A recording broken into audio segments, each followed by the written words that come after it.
Sounds good. Sounds good. Okay, this is our third talks in the first session, right? So our speaker is Puskar.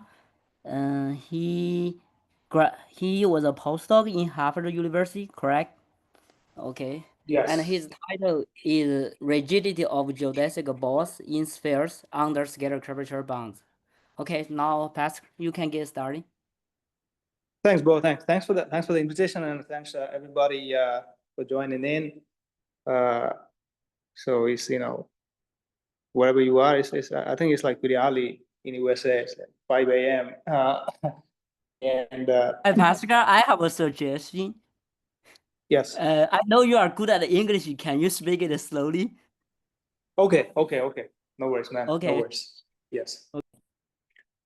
Okay. So so this should be fun, and so I'll actually the title is not as as optimistic as it sounds. So in a sense, it is still kind of this work is still ongoing in some way, and I have some rough patches to actually fix. So I haven't completely addressed the problem, but I think I'm making progress, and I'll have some weaker results today, and that's what I'm going to actually present.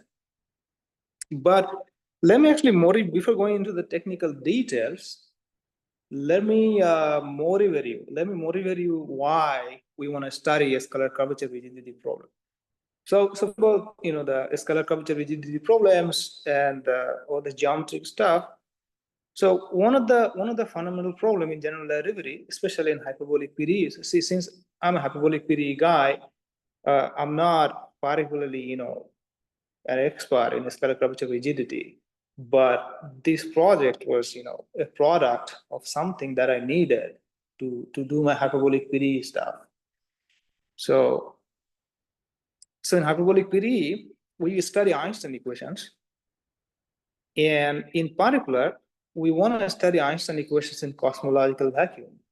So what this means is you have an Einstein equation, you have the Einstein equations, vacuum Einstein equations, so there is no matter or nothing. Only there is some energy density in terms of cosmological constant. And for physical reason, we take the cosmological constant to be greater than zero, positive. In particular, if you take this positive cosmological constant, the solution, the slices, the constant time slices, as the time goes by, they expand. And our universe, the observation tells us, the physical observation that tells you that our universe is actually expanding. So this seems, a particularly good model to study, Einstein equations. So the Cauchy problem, what this means by, I have the Einstein equations, and I want some data on some initial slice. So I have some constant time slice, some t equals constant, and I want to put some data. By data, I mean a triple. So here my space time is n plus one dimension. So n plus one is the space dimension. So that's all we're going to focus today. Space dimensions. Space.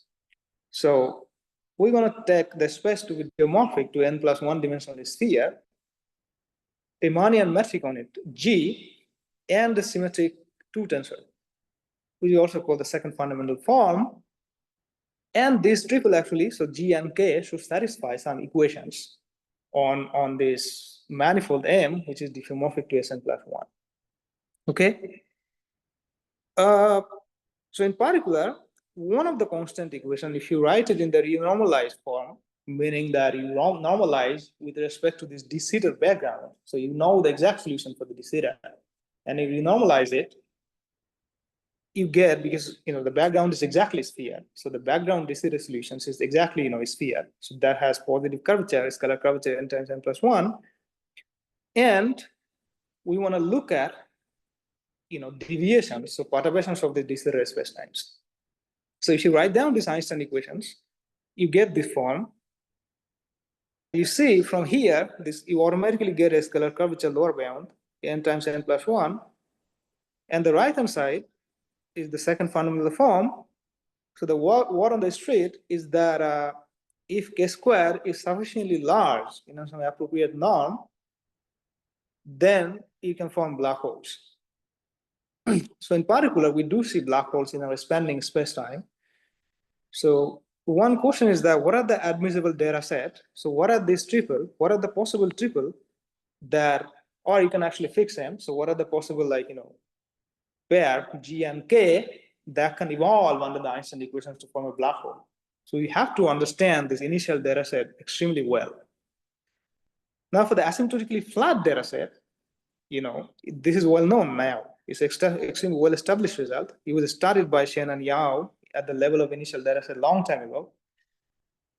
But then Christodoulou constructed a short pulse data. So what it did, so here, so in the asymptotically flat case, you don't have this n into n plus 1, so you have just a scalar curvature greater than this. So Christodoulou, this is plus. So Christodoulou showed that the short pulse data, which looks like, next slide I have the picture of this. So this is your initial data. So this is your initial slice. And Christodoulou showed that if this k squared, the second fundamental form, actually this is, it will be transverse stressless part of the second fundamental form. And this in particular encodes the gravitational degrees of freedom. So how much energy the gravitational waves is actually carrying, or gravitational field is carrying, that energy is encoded in k squared. So he showed that if you can concentrate this k squared in sufficiently small amount of a small domain, and then if you evolve this initial data set, then you form, black hole. Now in the asymptotically flat setting, you all know that you have this famous positive mass theorem, and positive mass theorem constraints like what kind of data set you can have. It puts heavy constraints, so you cannot have arbitrary initial data set to begin with. So the main idea is that you can concentrate enough gravitational energy in some small enough domain, and this k squared by this constant equation, I just showed you earlier, that sort of kind of translates to something to do with the scalar curvature. So if you have asymptotically flat space-time, you get RG, that's background zero scalar curvature. If you have asymptotically de Sitter, then you have de Sitter, then you have this background positive scalar curvatures. So you have this lower bound of the scalar curvatures coming in on what kind of geometry you're studying, and these deviations, so this concentration of large scalar curvatures is basically due to this large k square, which can potentially form the black holes. So with this motivation, so it is important to understand, it is very important to understand the deformations. Like, can you actually deform? Are there admissible deformations of the initial slice that increase the scalar curvature, but also satisfy this constant, you can solve the constant equations. And now asymptotically flat spacetimes, by the positive mass theorem, you can do that. It's all well established and everything. Even you can do it for the asymptotically hyperbolic setting, which I'm not going to talk about. But for the asymptotically, for the de Sitter setting, it is tremendously hard. And there is no result on construction of the initial data set, which gives to the black hole formations. And with that motivation in mind, I started studying these deformations of spheres. And I started reading the literature, and there's of course so much literature on it. And immediately, I bumped into Minu conjectures. So for because obvious reason, you can't have the whole sphere, you have the half spheres. And as you all know, the Minu conjecture is proven wrong right now. And then I found out the Brendle-Marquez result.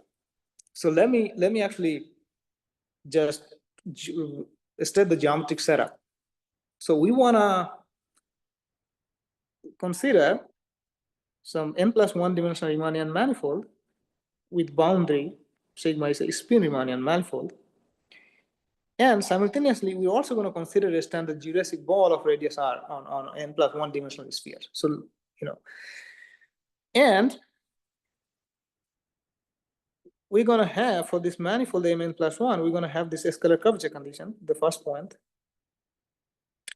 For the boundary, we're going to have, the standard geometry that is induced So as if sigma was embedded in this standard sphere, like in the geodesic ball in the standard sphere, whatever geometry that would have. So it's just basically this is the standard round metric, and with respect to the round metric, the mean curvature. So the mean curvatures and the intrinsic geometry are basically the same. So in particular, I actually have a diagram. Yes. So this diagram actually tells you everything. So I have two manifolds here. So on the right hand side, I have this standard geodesic ball in n+1 dimensional spheres, and I have the boundary, which is, the standard, round sphere of n dimensional. So this is, of course, diffeomorphic to Sn with this metric, and it has a second fundamental form, HR, which is induced by the standard metric on the Sn+1. And I have this Mg, this manifold, which has this scalar curvature bound. So for this, I have exactly n into n+1. For that, I have greater than n into n+1. But the boundary, I have both the boundaries same. So that's my problem. And then I want to understand for what values of, r greater than 0, less than 2 pi, actually such deformation actually exists or not, or is there some sort of obstruction? So is there some kind of rigidity? Now we know that you can have this for r equals 2 pi. For r equals 2 pi, you can actually, sorry, r equals pi by 2 means for the standard hemisphere by the Brindley-Marcus-Neves proof, the famous Brindley-Marcus-Neves proof, you know that, keeping the the boundary, the equator totally geodesic, and the metric the same, you can have deformations, non-trivial deformations, which increase the scalar curvature in the inside. In fact, you can go a little, you can go above a little band, so you can fix the metric in the little band by the Brindley-Marcus-Neves constructions, and you can still have some non-trivial deformations in outside of that. And there are basically many other, I don't want to, some other results in these directions, but we're interested in the other way, the rigidity, like when does the rigidity happens, like for which radius, because obviously every radius is not going to happen. So there must be some kind of bound on the radius. And so with that in mind, we have this theorem. Let me just state the main theorem. So this is n+1 dimensional cap. So basically just the diagram that I draw is a cap. So it doesn't have any topology or anything. And scalar curvature bound. And for the geodesic ball of radius, this bound. So this is not obviously optimal. This is particularly not very, this is about any n. So this is not very satisfactory in some way. If you take sufficiently small ball, like less than this radius, then you can actually have rigidity. So then I have G isometry around the sphere of the geodesic ball. So we can actually compare this for the results. So Brindley-Marcus in 2011, so basically right after they proved this Minute conjecture, that disproved the Minute conjecture.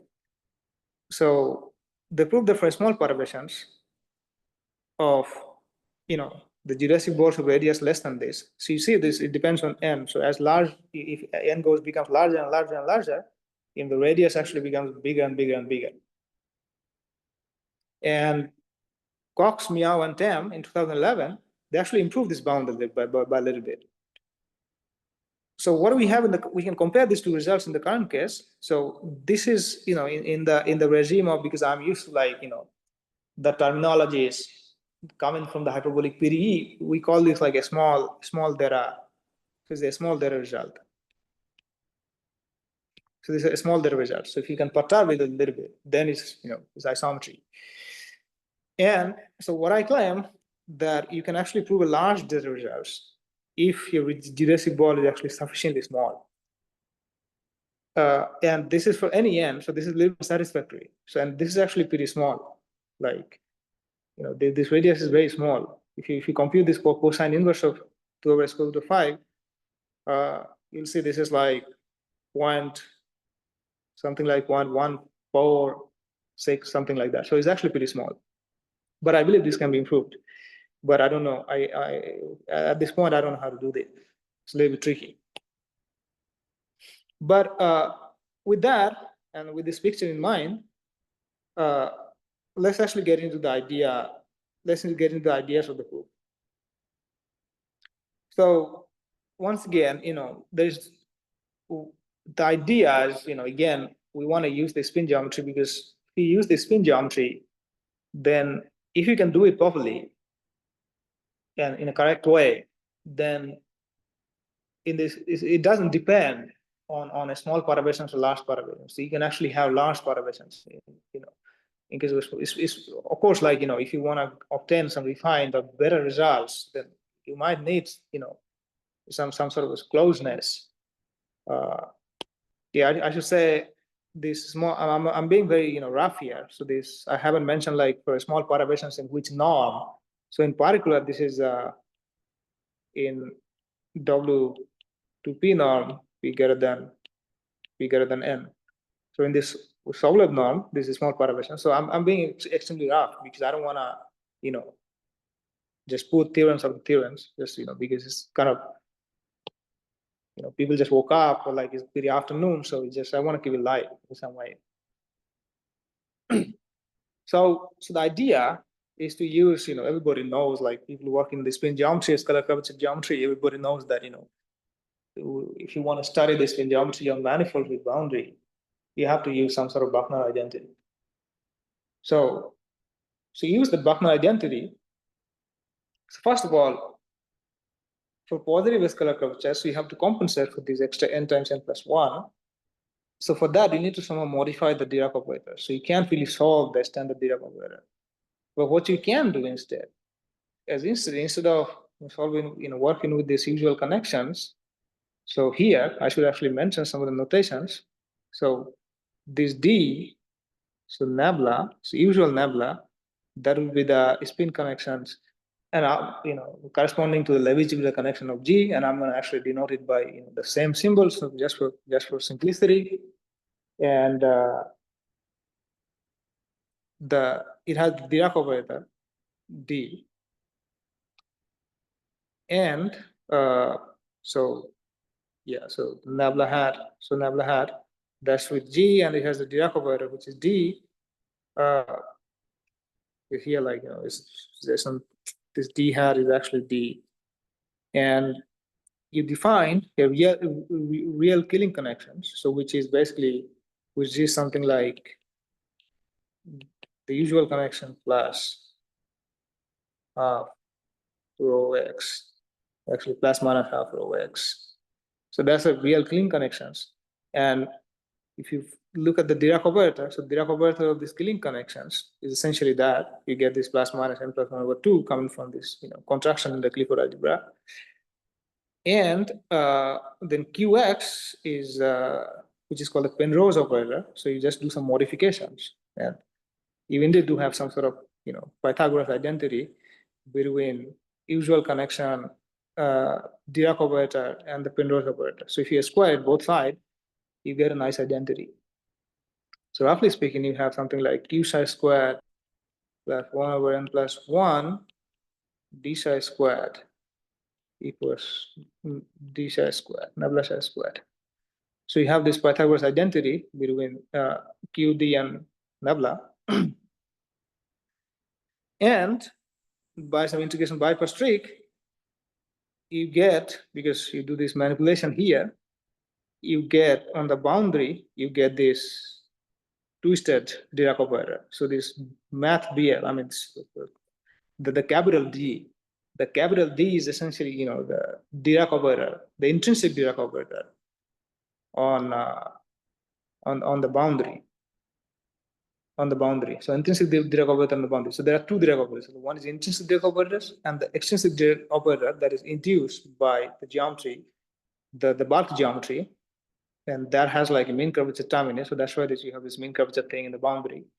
So you have this identity. So right now, at this point, this identity, okay, we have a nice identity, fair enough, but what is the use of that?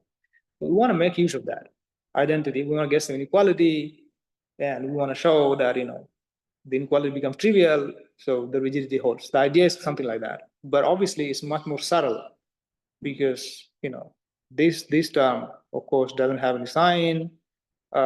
This term has a good sign with the curvature assumption. This is obviously positive, and also this, we want to control the boundary term in terms of the right-hand side, but this doesn't have a good sign, so we have to do something. So what are the subtleties here? So you see, like, the boundary Dirac operator that you get, so this boundary Dirac operator, this is actually not self-adjoint. In particular, this plus and minus, they flip. So basically, the adjoint of plus is minus and the adjoint of minus is plus, precisely because, the Clifford rho nu, is antisymmetric. You can just flip it in the inner product, it becomes negative. You can make this, you can make this self-adjoint if you added like some sort of like a square root of -1 here, then that would become a self-adjoint operator. But like, you can't do that while keeping this identity. So if you do that, then this you're gonna lose this sign. This sign is gonna become, wrong sign. So you're gonna become the hyperbolic case, so which you obviously don't want to do. But nevertheless, it's a bounded perturbations because the rho nu is a bounded endomorphisms of this Puskar Mondal. So it's a bounded perturbation of the self-adjoint operator, and using the theory of the non-self-adjoint operator is a bounded perturbation. You can show that the eigenvalues are actually discrete with finite multiplicities, and if it has an accumulation point, it must be at infinity. So using some theorems of Kato-Relic theorem, something like that. Now, the key idea is that we wanna understand on the boundary. So boundary, instead of the usual Dirac operator, we have this d plus minus. So we want to have to understand the spectrum of this operator, even if they're not self-adjoint. So it's kind of playing with fire because you're not, these things are not self-adjoint. So you're playing with fire, but we have to be careful because it can even have imaginary eigenvalues and everything is going to be lost. So you can prove explicitly, actually explicit computation you can do. It's not that hard actually doing explicit computations. You can show that if phi is actually eigenvalue of, there is a 1-1 correspondence between the eigenspinors of the usual Dirac operator and the eigenspinors of this twisted non-self-adjoint Dirac operator. In a sense, this eigenspinor that I wrote down, so if a phi is an eigenspinor of the Dirac operator with an eigenvalue mu, then you can show that this object here, right here,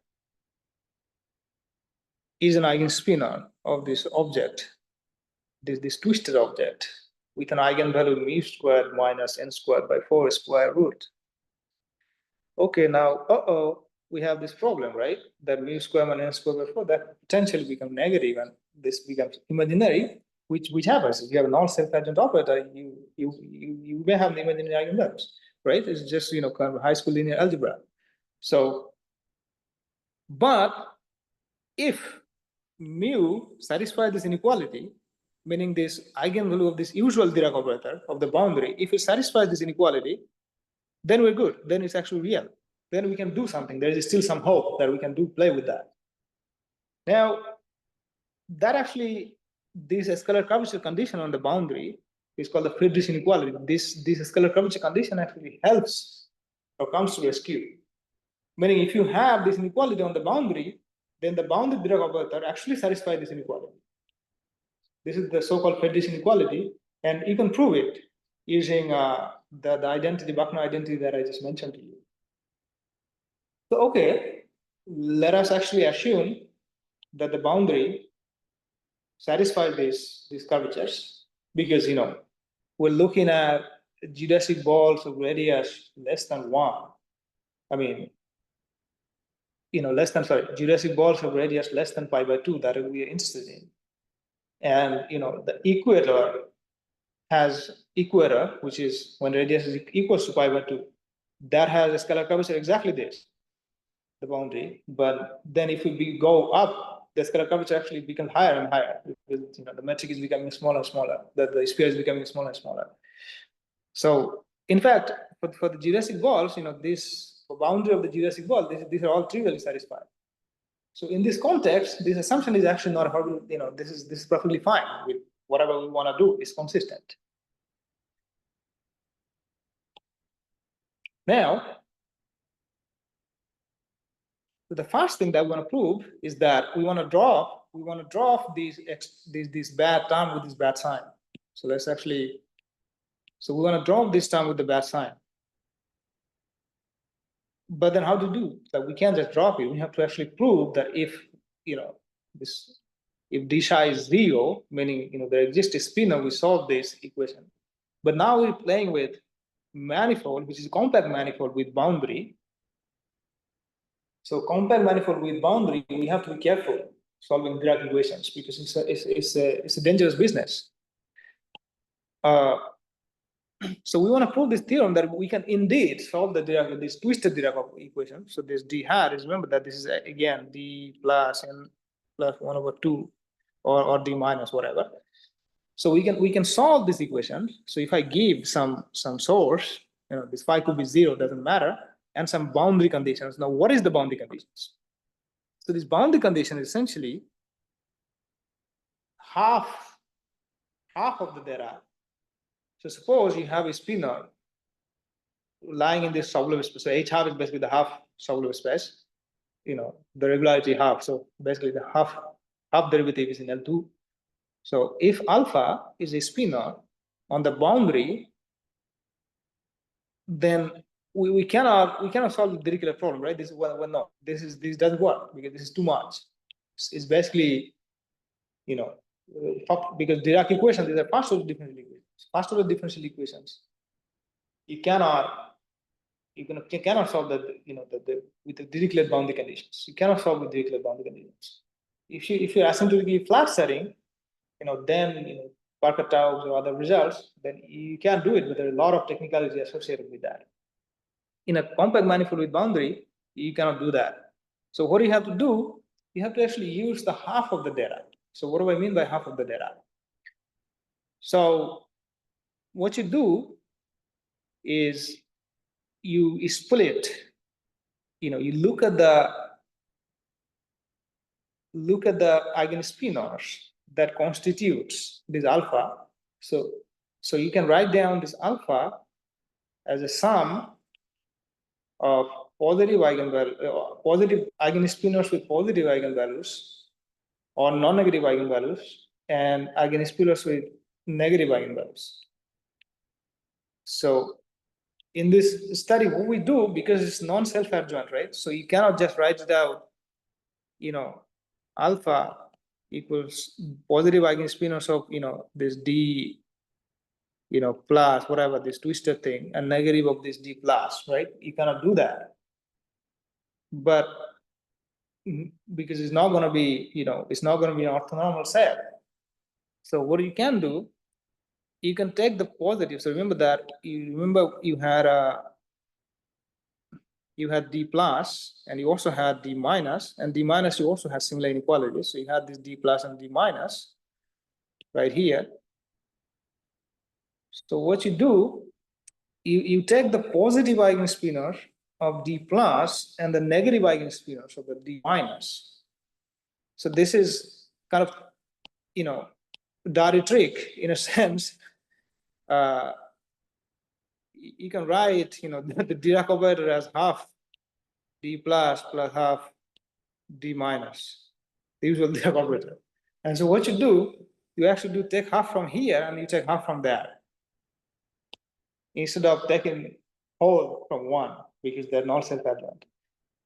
So this is natural because they're not self-adjoint, but together they constitute a self-adjoint operator D. So you take half from each and you prescribe one half of this. So once you prescribe one half of this, the other half is automatically determined.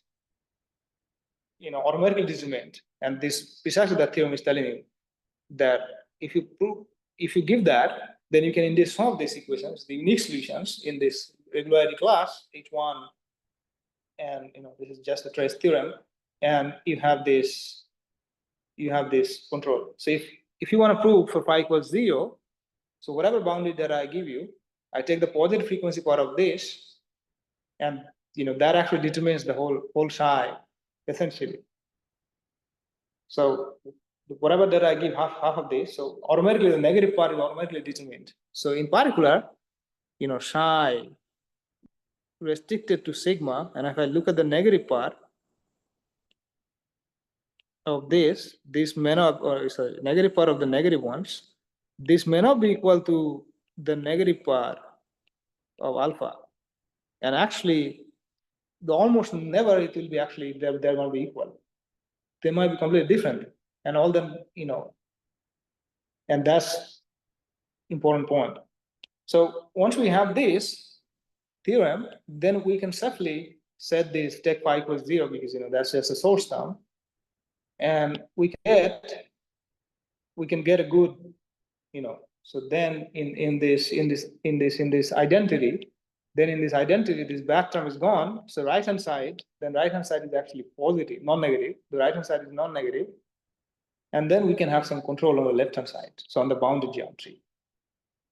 So what is the idea? So the main idea is that compare the eigenvalues of the bounded Dirac operator, right? Because we know by the hypothesis that we just made that the boundary is the same. So in particular, the intrinsic geometry of the boundary is the same, and because we're talking about n greater equals 3, so 3 spheres. So the the geodesic ball is 3-dimensional or more. Its boundary is the sphere of 2 dimensions. So if we assume that spin structures that is inherited from the bulk, from the geodesic ball to the boundary, and the intrinsic spin structure, if that has to match, that condition is automatic in higher dimension, because the higher dimension spheres are basically unique spin structures given by the cohomology class. And so with that in mind, so if you can somehow prove that the bounded Dirac operator verifies this sort of inequality, and the equality holds. So what does this say? So assume all the lower bounds, etc., all of these things. So this is a tentative theorem. So we don't know if this theorem is true or not. This is a tentative thing that if we can prove this theorem. Moreover, this if and only if, when the equality holds, so if this is greater than equals to this, so lower bound eigenvalue of the Dirac operator. And if this is equal, then if and only if this is positive Einstein with which the curvature is that, and admits a real killing spinor. So there is a classification of real killing spinor by bar. So you can just look at the table, and if this holds, then we can use some, the Gauss equations and the second integrability condition on the real killing spinor. Or you can also show that the maximum number of real killing spinor exists on the bulk, so it has to be sphere. It has to be isometric to the standard sphere, the geodesic ball. So we need this. So we need this theorem, right? So this is, if we can prove this theorem, then basically we're done, because this this equality case is just. But the problem is this eigenvalue estimate actually does not hold for any k greater than 0. This is actually important. And I want to mention one vital point is that even trying to solve the Dirac equation, like even to be able to use this Buckner identity that we had, your boundary geometry, the mean curvature has to have this k greater than 0 bound, so it doesn't work. So you cannot solve this if k is equals 0. So no matter what you do in the spin setting, you're not going to be able to go up to the whole hemisphere. That's just impossible. And I mean, of course, that's so the mean of conjecture has been proven, disproven, so we don't have to worry about that. So one actually requires k to have a large lower bound in order for these eigenvalue estimates to hold. Now, this happens because precisely because these things are not self-adjoint. So when you plug in on the boundary data and do the eigen decompositions, what happens is that one cross terms between positive eigenspinors of D plus and negative eigenspinors, sorry, a positive eigenspinors of D plus and positive eigenspinors of D minus, there is inner product, and this inner product don't go to zero because they're non-self-adjoint. So those are not orthogonal. They're not orthonormal. So individually, they're not orthonormal. So you cannot do that. So you get an extra term, and that's exactly what causes the problem, and I'm going to come to this. So what's the idea? How do you actually estimate the eigenvalue? So you want to, because remember that we solved the Dirac equations with this, with the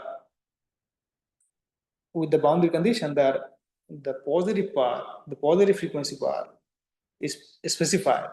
In particular, we can specify the positive frequency part to be the first positive eigenvalue of this D plus, this twisted Dirac operator. So if we put this as the theorem for the boundary value problem associated with the operator this, so I want to solve this, basically this exactly these equations. Then I know this solution exists because by the theorem there exists such a psi. Then I want to plug this solution into the Buckner formula, and I want to get some inequality. So let's do it. So if I do that, precisely you have, so now this is very rough. So you get a very rough reduction. So what I did was just use the brute force Cauchy-Schwarz inequality, which I think would be improved with some additional, some deeper study. And I don't know at this point how to do it, but at this point, what I have is basically this inequality. So these terms don't go away, and which means, the right side, this is proposed non-negative, this is non-negative, that's fine, but I have a problem here. So I have a lower bound. If k is greater than 2n, greater or equals to n, then this term is non-positive, which means this must be, lambda must be greater than k, because I'm taking k as a constant. K is the constant, right? Because on geodesic wall boundary, k is all constants. So if you assume, then we're back in business. So we assume this bound, then basically back in business. The lambda 1 greater than half k, and remember this relation between lambda 1 squared is mu1 squared. So mu1 is for d, and that's for d plus minus n squared by 4. So I get this bound. But this implies R has to be less than or equals cosine inverse that, because k is n over n times cotangent of R. Now let's look at the other way. So the only if statement. So assume the main curvature bound. So assume that k greater equals to n. And if you assume that, so in particular, when n becomes larger and larger, I have to assume the mean curvature to be also larger and larger linearly with n, right? So if n goes to infinity, and n becomes very large, my geodesic ball actually becomes extremely small. It becomes extremely tiny when n is extremely large. And so the only direction, so if it's the Einstein and the administered real killing spinors, so I know this holds. This is the real killing spinor, so I mean Einstein. So then I use this relation between the boundary Dirac operator and the bulk Dirac operator. See, they're basically related by the second fundamental form and normal derivatives. And if I plug this in here, this the killing spinor condition, if I substitute the killing spinor condition in here, then I will get this equals that. Then I can do the Rayleigh quotient. So I can immediately do the Rayleigh quotient of lambda squared d. I get lambda 1 squared d is less than equals that. So when I see if k is greater than equals to n, and with that all this curvature assumption, then from that I get lambda 1, sorry, mu. So lambda 1, this is actually mu1, my bad. So mu1 squared, whatever. So I get mu1 squared d in the last, greater equals k squared by 4 plus n squared by 4 in the last slide. But for the equality, I get the other way. So when the equality holds, they must actually be equal. For the equality case, they're equal. So then what I can do, I can look at, so now I can look at the, so k squared. So I have lambda 1 d squared equals k squared by 4 plus n squared by 4, correct? And if this equality holds, if and only if, so this holds if and only if it is, the bulk, the mg, m is Einstein, and admits a real Killing spinors and so on and so forth. But if you look at the standard eigenvalue of the standard sphere of mean curvature k, this is exactly it. So if I look at the standard n sphere Sn with mean curvature k in the geodesic ball, this is exactly the eigensphere. This is exactly the eigenvalue k squared. Which means by this if and only if rigidity statement, my bulk, meaning my, this mg, this must be isometric to a positive Einstein space which admits real Killing condition. So basically one of the Barr's classifications. But then I can go to, the Gauss, equation. So now it's basically done because it's Einstein is, simply connected, is Einstein, and its boundaries, the standard spheres with, standard mean curvature and so on and so forth. So it actually admits the maximum number of real killing spinors. In fact, they're the same as the dimension of the spinor bundle. So in particular, sigma is umbilic, and the boundary is positive Einstein. The bulk of the bulk and boundary both positive Einstein. So in particular, this has constant sectional curvature. So if it has a constant sectional curvature, you use the second integrability conditions. You use the second integrability condition for the Killing spinors, and what you end up getting is that mg is maximally symmetric. So if mg is maximally symmetric, it's simply connected, maximally symmetric is topology, so, and it has constant sectional curvature, so it has to be part of the geodesic. So the conclusion follows. But the point is, okay, so we have for the sufficiently small, this k is greater than 2n, we have this rigidity statement by the eigenvalue complement. And this is actually pretty standard. There is nothing, there's nothing fancy actually. This is if you say I learned this technique by reading this Christian Barr's book, basically Christian Barr's book. And also Christian, I should mention, understanding all of this, Christian actually helped me a lot in understanding this spin geometry and all these eigenvalue estimates. Now compare this to the hyperbolic space. So for the hyperbolic space, so consider the standard hyperbolic space, the hyperbolae, and consider the geodesic balls of the hyperbolaires. So for hyperbolaires, miraculously, not miraculously, I mean, it's expected. For any geodesic ball, or basically geodesic ball of any radius for the hyperbolic space is rigid. So for the sphere, you have these really small geodesic balls, right? And as the n becomes larger and larger, the geodesic balls are becoming smaller and smaller for spheres. For hyperbolic space, you don't have a radius constraint. In fact, in the hyperbolic space, the proof is much easier because you do the same thing, exactly the same thing, but in the d operator, you have, so d plus minus operator, you have a square root of -1 n by 2, and these are self-adjoint operators. These are self-adjoint operators, so the proof is actually much simpler. Like it's basically a couple of pages you can prove this. And of course, for the hyperbolic space, for the asymptotically hyperbolic space, you have the asymptotically hyperbolic, positive mass theorem. So this is, the standard hyperbolic thing. So you would expect that, but you also have these local results. By local I mean in the physical space, local results. So for the hyperbolic space, no matter what radius you take, the geodesic balls basically all rigid. Which basically increase the scalar curvature.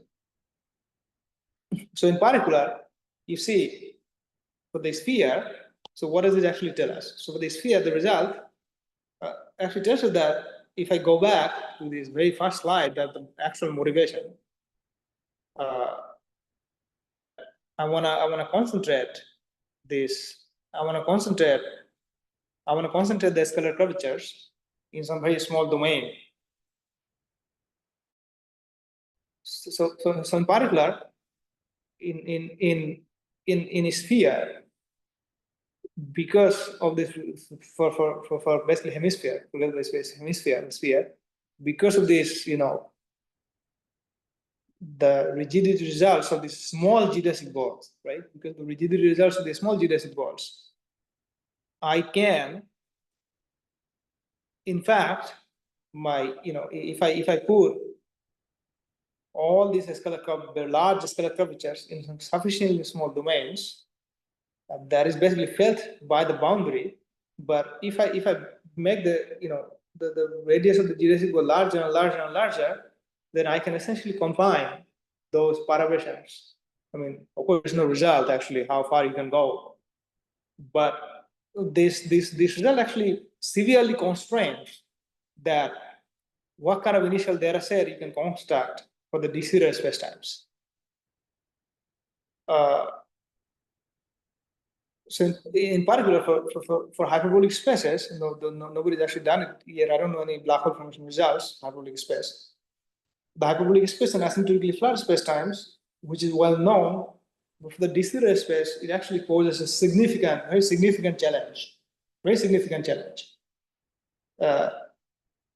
Because of this, dependent of the rigidity on basically radius. And also, this is not the optimal. So at this point, if you want to construct some initial data set that is going to give rise to some black hole formations for the de-Sitter spacetime, you have to be really careful. I feel like, because, hyperbolic PD, the people who work on the hyperbolic PDEs, they don't really pay a lot of attention to the construction of the initial data set, because that requires a significant expertise, which obviously I don't have, or have people who work in the hyperbolic PDE, they don't have. So what I'm trying to do is kind of like, trying to point out that you need, there should be like some well collaboration between the hyperbolic PDE and the scalar curvature rigidity Riemannian geometry people, so that to make once in our life work in the hyperbolic PDE kind of easier in some sense. So the conclusion that we need this radius bound, but this is not optimal. In fact, it's actually very rare.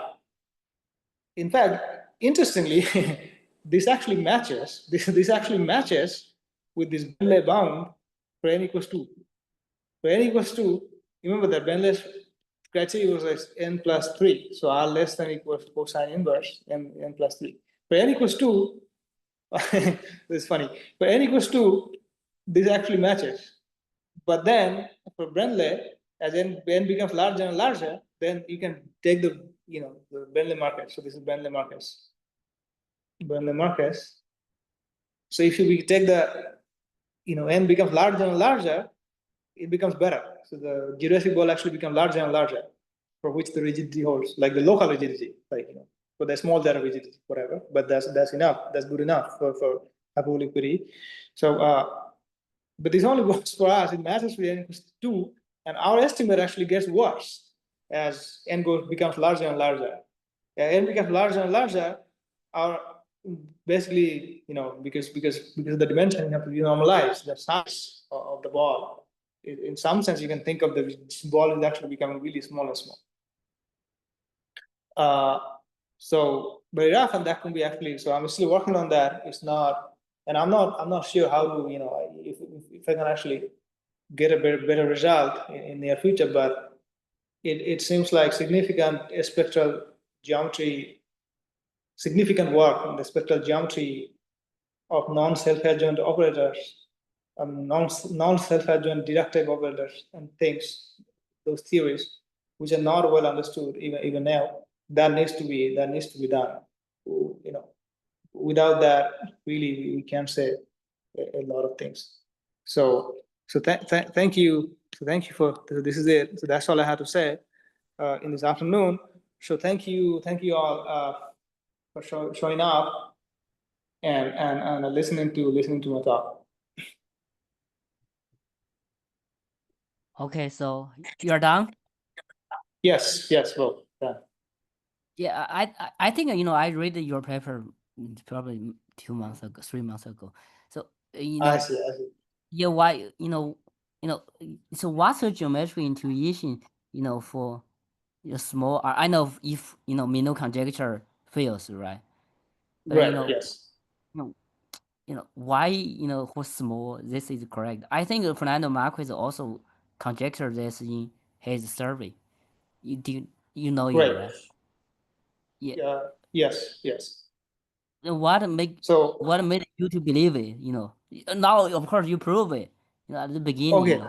So this is funny because I'll tell you the motivation that is actually is actually motivated from the I believe that because of this hyperbolic PDE thing. So I'll tell you this. So actually, yeah. the hyperbolic PDE, there is like a there is a dichotomy. So if you do if I give you some data for hyperbolic PDE, so evolution problem. This is obviously completely different, but again, if I give you data Yeah. on some slides, uh, you can prove short time existence. So you can prove short time existence results for large data. And if you want to prove long time existence, so this is completely irrelevant, but I'm just telling you the idea that I had. Yeah. Uh, for the long time, you can prove for a small data. So which is basically Brenner does because he can go for long, like large radius, and for a small data, if the metric parameter is not too large. But in hyperbolic PDE setting, now why does it? Because see, at the end of the day, we're dealing with these scalar curvature equations, right? Like the parametrics of the scalar curvature equations, so on and so forth, and or so these all these equations, right? If you go in the hyperbolic setting, so if you do some kind of weak rotations, so which physicists do weak rotations, like you just make one of the coordinate goes to I times that coordinate, so becomes one coordinate becomes kind of time coordinate. Yeah. These all of these elliptic problems, because these are elliptic problems become hyperbolic. So in the hyperbolic setting, you have this sort of dichotomy that if your data is large, then you can go small, and if your data is small, you can go large. So I thought, Yeah. well, maybe then if I do some sort of if I conformally uncompactify the sphere, then I can think of this point like this point as like is basically a point is basically at the infinity of Rn, and I can put data on this infinity of Rn, and I can solve the hyperbolic PDE, like the hyperbolic PDE, little bit towards the inside for large data. That's by the standard theory. So then I thought, could it be possible, like to do this? And then I talked to some people like Christian Barr, things like that. So and Lars Anderson told me that it should be true. Actually, Lars Anderson told me that it should be true. Lars told me that it should be true, for some pi by 2 minus some epsilon, or epsilon actually sufficiently small. But again, that is maybe too good to be true because, as you know, the Brenner Marquez, Neves, they also prove this failure of meaning conjecture, but also like the non-rigidity for a cap. So yeah, so my intuition was like it's completely irrelevant, but it was like because I'm a hyperbolic PT guy, because of this dichotomy that if you have there are large deformations, you can do for a small time. And I was thinking of this time parameter as like just going away from the pole basically. So this was like my time parameter. This radius is basically my time parameter. So that was kind of my intuition. Oh yeah, I got it. Yeah. So any other questions? May I ask a question? Yes, please. Yeah. So in the current example of Brandon Marcus, so Do they have counting example for R for mean curvature equal to 0 or also for mean curvature very close to 0? Yes, exactly. So let me, yes, they do. So in fact, so they, they prove the Minot conjecture is false for k equals 0, but they also prove that you can have a small, so basically when mean curvature is very close to 0, you can have a small band, so you can have a metric G hat, which is same as the round metric on the small band, some epsilon band, which is same as the round metric. But inside, and it's a smooth metric, but outside some 2 epsilon. So outside 2 epsilon, this is strictly greater than, the curvature is strictly greater than n times n plus 1. That's exactly, they do have that, yes. How large is this epsilon? It's I mean, they don't exactly give like, a bound, but they say that if epsilon is like sufficiently small. So there are still possibly a known gap between this epsilon and this cosine inverse something. Correct. In fact, yes, correct. Yes. So in fact, I mentioned this Cox. I mentioned this Cox meow. So let me go. This Brand Cox. Yes. So the Cox meow term. So like maybe 2013 or something. So they proved a little bit. So for large n, they actually proved this. So they pushed it a little bit far. Is there any spin issue in the example? I know for you to use Dirac operator, we have to assume spin, right? Exactly. Yes. So I mean, in their examples, it's also spin, right? They don't. You mean like this Cox meow term of Brandon Marquez? Yeah. In the example, they are all spin You mean the examples. counter example constructed by Fernando Marquez? You mentioned that. Yeah. Yes. I think it's spin, right?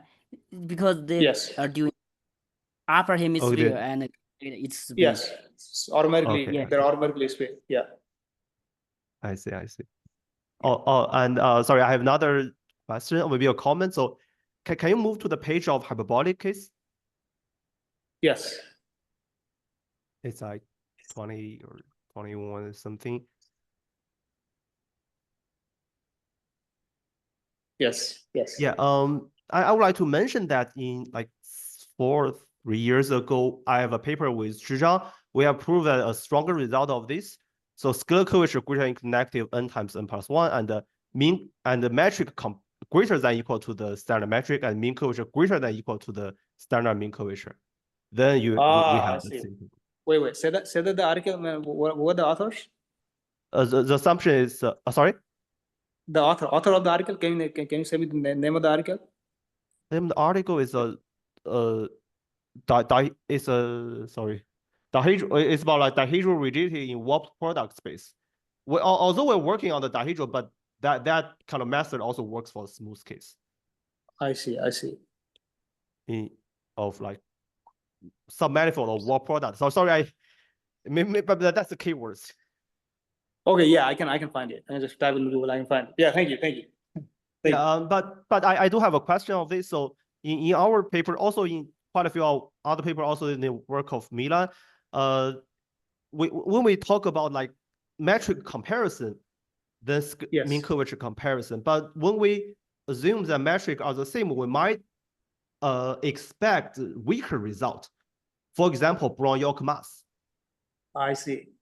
I see. In this situation, like spheres or hyperbolic space, do you have any results or expectation of Brown-York mass?